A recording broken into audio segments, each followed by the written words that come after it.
जय हिंद दोस्तों। आज से यूपीपीसीएस 2024 का जो मेंस की परीक्षा है वो यहां पर स्टार्ट हो रही है। जो पहला प्रश्न पत्र यहां पर होता है वो होता है जनरल हिंदी का। ध्यान दीजिएगा, 4 दिन लगातार ये परीक्षा चलने वाली है। पहला पेपर जनरल हिंदी से स्टार्ट हो रहा है, तो जनरल हिंदी का पेपर तो अच्छा होना ही चाहिए। क्यों? क्योंकि ये पेपर आपके आने वाले 4 दिन को प्रॉपर हेल्प करता है बूस्ट करने में कि भाई अगर आपका पेपर अच्छा गया तो आप थोड़ा सा बहुत अच्छे से मोटिवेटेड होकर के आगे के पेपर को लेकर के चल सकते हो। ध्यान देना, पेपर पूछा कैसे गया, ठीक है। इस पूरे पेपर में अगर आप यहां पर ध्यान दोगे तो कुल 8 प्रश्न यहां पर आपको दिखेगा, ठीक है। टोटल 8 प्रश्न दिखेगा, लेकिन ये कहने के लिए 8 प्रश्न है। हर प्रश्न के अंतर्गत बहुत सारे प्रश्न यहां पर शामिल किए गए हैं, ठीक है। मैं फोकस करूंगा ग्रामर सेक्शन पर। ध्यान दो, सबसे पहले क्या होता है यहां पर अगर आप देखोगे तो पहला जो क्वेश्चन होता है वो आपका होता है एक अनसीन पैसेज का, एक गद्यांश का पैसेज होता है जिस पर आधारित 3 प्रश्न आपको दिए जाते हैं, जिसमें एक में आपको गद्यांश का आशय लिखना रहता है, ठीक है। गद्यांश का जो भावार्थ निकल के आ रहा है उसको आपको अपने शब्दों में लिखना रहता है। दूसरा, उसी पैसेज के संदर्भ में एक यहाँ पर प्रश्न दिया गया है। और तीसरा जो प्रश्न है वो इस पैसेज के अंतर्गत कुछ अंडरलाइन स्टेटमेंट्स, कुछ अंडरलाइन लाइन दी गई है यहाँ पर, ठीक है। उन वाक्यों का आपको व्याख्या करनी रहती है, ठीक है। तो ये पहले प्रकार के प्रश्न का स्ट्रक्चर होता है। जो अगर आप सेकंड प्रश्न यहां पर देखोगे तो सेकंड प्रश्न में एक पैसेज होता है जिसके अंतर्गत आपको उसका शीर्षक देना रहता है, प्लस यहां पर क्या होता है कि कुछ उस पैसेज के आधार पर आपसे एक प्रश्न पूछे जाते हैं। और इसमें जो थर्ड पार्ट होता है जो कि बहुत इंपॉर्टेंट होता है, यहां पर आपको एक संक्षेपण लिखने को कहा जाता है। ध्यान से समझिएगा, पहले वाले अनसीन पैसेज में आपको उस गद्यांश का आशय लिखने को कहा गया था, ठीक है। दूसरे वाले पैसेज में आपसे उस गद्यांश का संक्षेपण करने को कहा गया है। दो अलग अलग चीजें, दो अलग अलग कॉन्सेप्ट है, तो ये आपको समझना पड़ता है। यहीं पर जो थर्ड प्रश्न होता है जहां पर आपको लेटर राइटिंग करनी होती है, तो लेटर राइटिंग में 2 प्रश्न यहां पर दिया गया है। प्रश्न क्या है मैं आपको समझाता हूं कि उत्तर प्रदेश पुलिस महानिदेशक की ओर से, ठीक है, जिला पुलिस अधीक्षक को एक पत्र लिखना है। मतलब क्या कि आप जो है वो उत्तर प्रदेश पुलिस महानिदेशक हैं और आप जिला पुलिस अधीक्षक को एक पत्र लिख रहे हैं। उस पत्र के अंतर्गत आप ये कह रहे हैं कि उस जिले में जो आपराधिक घटनाएं हो रही हैं, जो क्रिमिनल एक्टिविटीज हो रही हैं, उनकी रोकथाम के लिए कठोर कार्रवाई करो। इसका आप एक आदेश देते हुए एक पत्र लिख रहे हैं यहां पर। तो ये 10 नंबर का प्रश्न पत्र आता है आपको, ठीक है। अगला जो क्वेश्चन है वो फिर पत्र पर ही है, यहां पर ध्यान दीजिएगा। कह रहा है कि गृह मंत्रालय उप सचिव के तौर पर आपको सभी राज्य सरकारों को एक परिपत्र यहां पर जारी करना है, जिसके अंतर्गत जिसका जो मुद्दा होगा, मुद्दा क्या होगा कि प्रसूति पूर्व भ्रूण लिंग परीक्षण पर पूर्ण प्रतिबंध लगाया जाए, ताकि बेटी बचाओ बेटी पढ़ाओ अभियान जो हो वो सफल हो सके। तो आप देखोगे ना ध्यान से, तो जो स्टार्टिंग के 3 प्रश्न है, 3 प्रश्न का स्ट्रक्चर बड़ा अच्छा है। तो आपके पैसेज हो गए, थर्ड आपका हो गया यहाँ पर लेटर राइटिंग का। तो अगर आपको इनकी फॉर्मेटिंग पता है तो आप ये तीनों प्रश्न बहुत इजीली अटेम्प्ट कर सकते हो, बहुत अच्छे से अटेम्प्ट कर सकते हो, ठीक है। बात समझना ध्यान से, जितने भी लोग अभी अक्टूबर में प्रीलिम्स देने जा रहे हो, आप सबके लिए बेहद इंपॉर्टेंट है कि आप आज के पेपर को अच्छे से एनालिसिस करो, इसका प्रिंट आउट अपने टेबल पर रखो, सो दैट केवल प्रीलिम्स नहीं, प्रीलिम्स के बाद जब आपको मेंस देना पड़ेगा तो आप उसके लिए भी पहले से प्रिपेयर्ड यहां पर रहो। ध्यान समझिएगा आप लोग, ठीक है। अब देखो समस्या क्या ना कि प्रश्न संख्या 3 के बाद जो प्रश्न स्टार्ट होते हैं, क्वेश्चन नंबर 4, 5, 6, 7 और क्वेश्चन नंबर 8, ये सारे प्रश्न होते हैं व्याकरण बेस्ड। तो अगर आपको इन प्रश्नों के बारे में डिटेल में पता है, अगर जैसे मानो प्रश्न पूछा गया, देखो ध्यान समझिएगा, 8वां प्रश्न क्या कह रहा है कि इन मुहावरों और लोककितियों का आपको अर्थ लिखना है, प्लस इनका वाक्य में प्रयोग करना है। 10 मुहावरे या लोककितियां यहां पर आपको दी जाती है। ध्यान दीजिएगा, अगर आपको इनका अर्थ पता है तभी आप लिख भी सकते हो, अगर आपको नहीं पता है आप नहीं लिख सकते, यही यहां पर समस्या होती है। जैसे कि ध्यान दीजिएगा, एक क्या कह रहा है यहां पर, कोलू का बैल। अब कोलू का बैल हम लोग जनरली अपने वाक्य में प्रयोग भी करते रहते हैं आम बातचीत की भाषा में, कि लगातार परिश्रम करने वाला जो व्यक्ति होता है, ठीक है, उसको हम कहते हैं कि कोलू का बैल है, लगातार परिश्रम किया जा रहा है, एक जगह पे लगा हुआ है, मेहनत कर रहा है, ठीक है। ध्यान देना, सेकंड यहां पर दिया गया है गूलर का फूल। आप में से कुछ लोग ऐसे होंगे जिन्होंने गूलर का फूल देखा होगा, हो सकता है। दरअसल क्या होता है ना, गूलर का फूल एक बहुत ही यूनिक फ्लावर होता है जो कि बहुत छोटा होता है और बहुत पेड़ के अंतर्गत छुपा रहता है, तो इसलिए दिखता नहीं है जनरली, ठीक है। तो गूलर का फूल का मतलब ये होता है कि बहुत ही दुर्लभ या बहुत ही असंभव कोई चीज जब होती है तो उसको हम लोग गूलर का फूल कह देते हैं, ठीक है। तो गूलर का फूल यहाँ पर एक बहुत अच्छा मुहावरा दिया गया, ठीक है। आगे देखो, गंगा नहाना, तो नाम भी बहुत स्पष्ट है भाई, सारे पाप कर लो, पाप करने के बाद जाकर के गंगा में स्नान कर लो तो आपके पाप धुल गए, ठीक है। तो गंगा नहाने का मतलब होता है कि पापों से मुक्त होना, आत्मशुद्धि करना, ठीक है। घड़ो पानी पड़ना। अब घड़ो पानी पड़ना का मतलब क्या होगा भाई? ठीक है, जहां तक मैं श्योर हूं, घड़ो पानी पड़ने का मतलब होता है कि भाई बहुत लज्जित हो जाना किसी चीज को लेकर के। ठीक है, कि भाई वो जो व्यक्ति था, वो व्यक्ति अपने जो उनके अंतर्गत काम करने वाले लोग थे उनको हड़का रहा था, तब तक उसके भी उच्च अधिकारी वहां पर आए और उसको ही हड़का के चले गए। ठीक है, तो घड़ो पानी पड़ गया उसके ऊपर। ठीक है, बहुत बेइज्जत हो गया वो। ठीक है, इसका मतलब ये हो गया। हाथ पीले कर देना, जिसके लिए आप में से बहुत सारे लोग बेचैन हैं, ठीक है, कि शादी कर देना तो हाथ पीले कर देना। ये तो जनरली आप लोग मूवी में और अपने आम जीवन में यूज करते ही होंगे। बहुत सारे लोग सोच रहे हैं सर हाथ पीले कब होंगे मेरे। ठीक है, वो हो ही नहीं रहे हैं। अच्छा, अगला देखो भाई, ओखली में सर दिया तो मूसल का क्या डर। अब इसका मतलब क्या है? ओखली में सिर दिया तो मूसल का क्या डर। भाई ओखली आप लोग जानते हो जहां पर चीजें कूटी जाती है, मूसल वो बड़ा सा जिससे कूटा जाता है। इसका मतलब है कि जब आपने यूपीपीसीएस की तैयारी करने का वचन ले ही लिया है, तो अब क्या डर कि भाई कैसा रिजल्ट जा रहा है, जीवन कैसा जा रहा है, तैयारी करनी है तो करनी है। ठीक है, तो ओखली में सर दिया मतलब अगर आपने किसी जोखिम भरे काम को करने का निर्णय लिया है तो उसके परिणाम से आपको घबराना नहीं है। देखो आयोग यहां पर भी आपको मोटिवेशन दे रहा है, कह रहा है भाई लोड मत लो, ओखली में सिर दिया मतलब अगर यहां पर मेंस देने आए हो तो अब डरो मत कि 8 घंटा पेपर लिखना है या फिर लगातार 4 दिन पेपर लिखना है। ठीक है, लोड मत लो इस बात का। ठीक है, तो इसका मतलब यहां पर ये हो गया। कह रहा है काठ की हांडी एक ही बार चढ़ती है। काठ की हांडी एक ही बार चढ़ती है, अब क्या मतलब हुआ कि कोई जो झूठा व्यक्ति होता है, ठीक है, या फिर जो बहुत चालाक व्यक्ति होता है, जो झूठ बोल करके अपना काम चला लेता है, धोखा से अपना काम चला लेता है, उसके द्वारा काम एक ही बार चलाया जाएगा, बार बार उसके झूठ पे लोग नहीं फंसने वाले। तो काठ की आंडी एक ही बार चढ़ती है, धोखा एक ही बार सफल होता है, बार बार सफल नहीं होता है।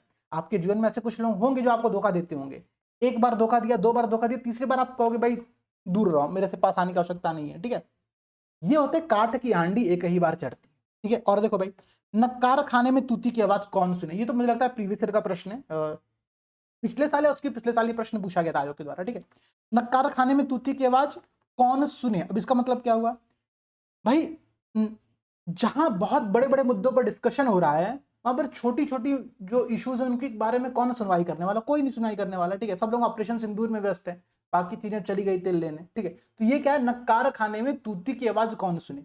रस्सी जल गई पर ऐठन नहीं गई। इसका मतलब क्या हुआ कि भाई व्यक्ति भले सब कुछ हार चुका है, लेकिन उसने अपने जो स्वाभिमान है, जो घमंड है, स्वाभिमान तो ज्यादा एक अलग टर्म हो गया, जो घमंड है उसको नहीं छोड़ा अभी तक। ठीक है, तो रस्सी जल गई पर ऐठन ना गई। ठीक है, हिंग लगे ना फिटकरी रंग भी चोखा हो।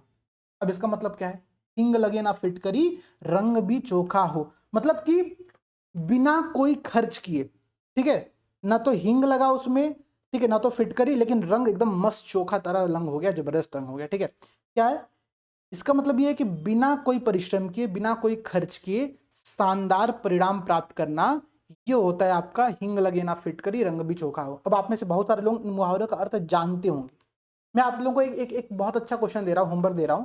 आप सबको इन मुहावरों का अपने अपने शब्दों में वाक्य प्रयोग करना है, जितने भी लोग आने वाले एग्जाम अभी देने वाले हैं। ठीक है, इसका वाक्य प्रयोग करके आप लोग कमेंट सेक्शन में कमेंट करो, एक का वाक्य प्रयोग, इनमें से किसी भी एक मुहावरे का वाक्य प्रयोग, बहुत शानदार वाक्य प्रयोग करते हुए उसका अपने इस कमेंट सेक्शन में आप लोगों को डालना है। ठीक है, चलो भाई और देखते क्वेश्चन क्या पूछा गया। कह रहा है कि शब्दों की वर्तनी शुद्ध करिए। ध्यान दो भाई, शब्दों की वर्तनी शुद्ध करने को आपसे दिया गया है। अच्छा, शब्द क्या क्या दिए गए? एकत्रित, उत्तरदायी, निरपराधी, दुरावस्था और गृह प्रवेश। समस्या पता क्या है, यहां पर जनरली गलती हो जाती है। अब हम लोग आम बोलचाल की भाषा में जिस हिंदी का प्रयोग करते हैं, जो हिंदी हम लोग लिखते हैं, उसमें जरूर कहीं ना कहीं पे वर्तनी अशुद्धियां होती ही हैं। ठीक है, क्योंकि हम लोग वो पीढ़ी है ना जिसको ना तो हिंदी आती है, जिसको ना तो इंग्लिश आती है, दोनों नहीं आता है। देखो हमारे से पहले वाली पीढ़ी को, मतलब 90s के जो बच्चे अगर उनको छोड़ दिया जाए, तो उनसे पहले की पीढ़ी को हिंदी बहुत अच्छी आती थी। उनके बाद की पीढ़ी को, मतलब ये जो जेन जी, जेन अल्फा, जो नया पीढ़ी आई है, इनको इंग्लिश अच्छी खासी आती है। लेकिन बीच वाली पीढ़ी को ना तो हिंदी सही आती है, ना तो इंग्लिश सही आती है। अब एकत्रित, उत्तरदायी, निरपराधी, दुरावस्था, गृह प्रवेश। जैसे एक बात तो क्लियर है, गृह प्रवेश गलत लिखा है तो बहुत क्लियरली सबको दिख रहा होगा। ठीक है, मतलब यहां पर आपका 1 नंबर तो तय हो गया। ये गृह प्रवेश आप लोग कैसे लिखोगे? बहुत सिंपल सी बात है, ये ऐसे लिखा जाता है। ठीक है, हो गया। अच्छा, दुरावस्था, अब दुरावस्था कैसे लिखा जाता है? तो दुरावस्था का जो आपका होता है ना, वो इस प्रकार से लिखा जाता है। जो इसकी शुद्ध वर्तनी होती है ये होती है। ठीक है, दुर्वस्था होती है। अब ध्यान देना आप लोग, और क्या होता है? जैसे निरपराधी है तो निरपराधी का निरपराध होता है। निरपराधी कर नहीं होता जनरली, ठीक है। उत्तरदायी में लास्ट में ई नहीं बल्कि ये य या पे बड़ी की मात्रा जाती है, ठीक है। एकत्रित का आप लोग एक बार कमेंट सेक्शन में बताना क्या होता है, ठीक है। जहां तक मैं श्योर हूं, मैं मतलब दावा नहीं कर रहा इसके आंसर का। एकत्रित का जहां तक मुझे लग रहा है एकत्र होना चाहिए, ठीक है। बाकी आप लोग एक बार कमेंट करके बताना कि इसकी शुद्ध वर्तनी क्या हो, ठीक है। अच्छा, और देखो वाक्यों को शुद्ध करना है, पूरे वाक्य दिए गए, पूरे स्टेटमेंट देखो, स्टेटमेंट में कुछ एरर है व्याकरण के दृष्टिकोण से, आपको उन वाक्यों को शुद्ध करना है। पहला वाक्य क्या कह रहा है कि हमें अपने माता पिता के की आज्ञा अनुसार चलना चाहिए, ठीक है। वह डरती डरती घर में घुसी, अच्छा यहां पर तो क्लियर है क्या है, वह डरती डरती नहीं होगा बल्कि वह डरते डरते घर में घुसी। ये तो स्टेटमेंट मतलब क्लियर है कि डरती डरती मतलब लिंग के अकॉर्डिंग ये जो टर्म है इसका लिंग चेंज नहीं होता है, ठीक है। कि वह लड़की है फिर वो लड़का है जो भी हो, बट वो डरते डरते ही घर में घुसेगा या फिर घुसेगी, ठीक है। बात क्लियर है, तो ये तो सही हो गया। आज मैं हरी हरी मटर लाया हूं, अच्छा 2 बार हरी कहने की आवश्यकता नहीं थी, बट ठीक है, आप लोग उसको देख लेना वाक्य शुद्धि क्या होगी। उसने सारा दोष अपने सिर पर ले लिया, ठीक है। उसने सारा दोष अपने सिर पर ले लिया। अगला देखो, मनुष्य इसलिए परिश्रम करता है ताकि उसे अपना पेट पालना है, ठीक है। अब देखो यहां पर ना इन 2 स्टेटमेंट में, लास्ट वाले स्टेटमेंट में आपको अशुद्धियां पहचानने में थोड़ा सा एफर्ट करना पड़ेगा, ठीक है। जैसे कि अगर मैं चौथे की बात करूं, उसने सारा दोष अपने सिर पर ले लिया, इसमें अगर आप ध्यान दोगे ना तो उसने सारा दोष अपने ऊपर ले लिया, सिर पर ले लिया इज नॉट अ करेक्ट मुहावरा, ठीक है। तो आप इसको सही यहां पर नहीं मान सकते हो। तो अब समस्या क्या है कि इन वाक्य अशुद्धियों पर आपको एफर्ट करना पड़ेगा, आपको यहाँ पर पढ़ना पड़ेगा, तब जाकर के चीजें होंगी। हम लोग को लगता है कि जनरल हिंदी तो बहुत इजी है, हम लोग कर लेंगे आराम से। जितने भी लोग यूपीआरओ का एग्जाम देने जा रहे हो, ध्यान रखना आपके पेपर में भी जो 60 क्वेश्चन आने वाले जनरल हिंदी के, वो एक लेवल के प्रश्न होते हैं, उनके लिए आपको एफर्ट करना पड़ेगा, वो इजिली सही नहीं होते। सेम काम यहाँ पर भी है, ठीक है। तो ये आप लोग यहाँ पर वाक्य की शुद्धियां अशुद्धियां देख रहे हो, पूछा गया। और क्या पूछा गया है, कह रहा है कि निम्नलिखित वाक्यांशों या पदबंध के लिए एक एक शब्द लिखें। चलो ये भी मैं आप लोग क्या कह रहा हूं, होमवर्क जल्दी जल्दी आप लोग कमेंट करके बताओ। जो कहीं लौट कर आया हो, इसका क्या होगा। जो अपनी जन्मभूमि छोड़कर विदेश में वास करता हो, इसका उस पूरे वाक्यांश के लिए एक शब्द क्या होगा। जिसे करना बहुत कठिन हो, जिस पर अभियोग लगाया गया हो, जो अपनी पत्नी के साथ हो। इन पांचों का वाक्यांश के लिए एक शब्द आप लोगों को कमेंट करके बताना है, ये आप लोगों के लिए होमवर्क है, ठीक है। सब लोग कमेंट करके जल्दी जल्दी बताओ मुझे। और देखो इसी प्रकार से आप देखो तो उपसर्गों को और प्रत्यय को अलग करने को यहां पर कहा गया है। कुछ शब्दों के विलोम आपसे पूछे गए कि इन शब्दों का विलोम क्या होगा, ये आपको यहां पर बताना है। जैसे कि सारयुक्त, अब सारयुक्त का विलोम क्या होगा, सारहीन होगा, ठीक है। सकाम, निष्काम, पुरस्कृत, दंडित, पूर्वकालीन तो इसका आप आधुनिक कर सकते हो, अच्छा मतलब ठीक है। उत्थान, पतन, समीप, दूर, ईश्वर, ईश्वर का आप अनिश्वर कर सकते हो, ज्यादा अच्छा विलोम यही यहाँ पर है, ठीक है। कृत्रिम मतलब जो मैन्युफैक्चर्ड हो, तो कृत्रिम का अपोजिट हो जाएगा क्या, प्राकृतिक, ठीक है। जैसे कृत्रिम और प्राकृतिक बहुत सिंपल सा है। रोगी तो इसका स्वस्थ हो जाएगा। ऊर्ध्वगामी तो अधोगामी। मुझे लगता है कि इस बार विलोम जो पूछा गया है वो 10 के 10 विलोम बहुत अच्छे और बहुत सिंपल पूछे गए, मतलब ये अच्छे थे, आप इनको आराम से इजिली कर सकते थे।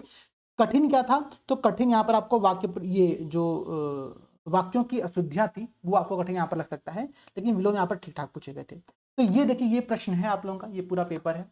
इस पेपर को आप लोग एक बार देखो, सरसरी निगाहों से सब लोग देखो, क्योंकि ये जरूरी है कि आप मेंस की तैयारी प्रीलिम से पहले पहले करके रखो। देखो ये 150 नंबर का प्रश्न पत्र होता है। सबसे बड़ी बात यहाँ पर है कि जनरल हिंदी केवल इसके नंबर आपके रिजल्ट में जुड़ते नहीं है, बल्कि ये क्वालिफाइंग भी है। अगर आप इसमें एक सेट ऑफ नंबर नहीं प्राप्त करोगे तो आप फेल कर दिया जाओगे, आपकी कॉपी का जो मूल्यांकन है आपको रिजल्ट में कंसीडर नहीं किया जाएगा। ये बहुत बड़ी समस्या की बात है, ध्यान रखिएगा।